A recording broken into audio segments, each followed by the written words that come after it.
২৫ December বিএনপির ভারপ্রাপ্ত chairman Tarique Rahman দেশে ফেরার তারিখ ঘোষণার পর থেকেই দলের সর্বোচ্চ নেতাকে স্বাগত জানাতে সর্বোচ্চ প্রস্তুতি দিচ্ছে বিএনপি। ৫২র ধারাবাহিকতায় রোববার রাজধানীর রেডিসন ব্লু হোটেলে তারেক রহমানের স্বদেশ প্রত্যাবর্তনে করণীয় গণমাধ্যম কর্মীদের সাথে মতবিনিময় সভার আয়োজন করে।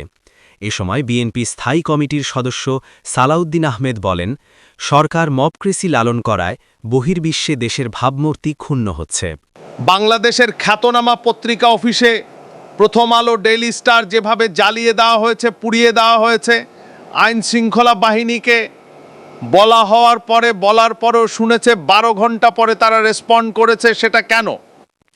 বিএনপির জ্যেষ্ঠ যুগ্ম মহাসচিব অ্যাডভোকেট রুহুল কবির রিজভী বলেন, গণমাধ্যমের স্বাধীনতা নিশ্চিত না করতে পারলে দেশ আবারও অন্ধকারে চলে যাবে। তাকে জীবন দিতে হবে।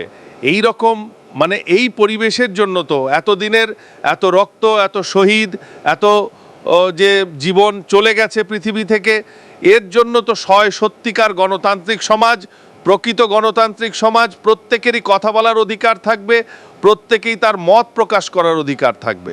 আমরা শক্তভাবে এই চর্চা, এই ধারাবাহিকতা যদি আমরা রক্ষা করতে না পারি, আবার আমরা যে তিমিরে ছিলাম সে তিমিরেই আমরা পড়ে থাকি।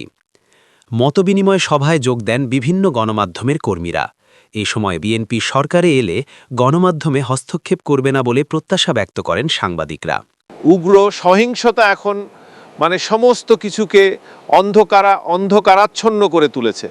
সেখানে যদি আমরা ঐক্যবদ্ধ না থাকি এবং আমরা যদি রাজনৈতিক দলের কাছ থেকে সেরকম অঙ্গীকারটা, প্রত্যাশাটা না পাই, তাদের কথা এবং কাজের মধ্যে মিলটা না পাই, তাহলে কিন্তু আমরা আমাদের প্রত্যাশিত জুলাই চেতনার যে নতুন বাংলাদেশ বিনির্মাণের যে স্বপ্ন এবং আকাঙ্ক্ষা, সেগুলো ধূলিসাৎ হবে। বাংলাদেশের ৫৩ বছর বয়সে কোনো মিডিয়ার অফিস আগুন হয়নি। সর্বপ্রথমবারের মতো প্রথম আলো, ডেইলি স্টার অফিসে আগুন জ্বালানো কেন?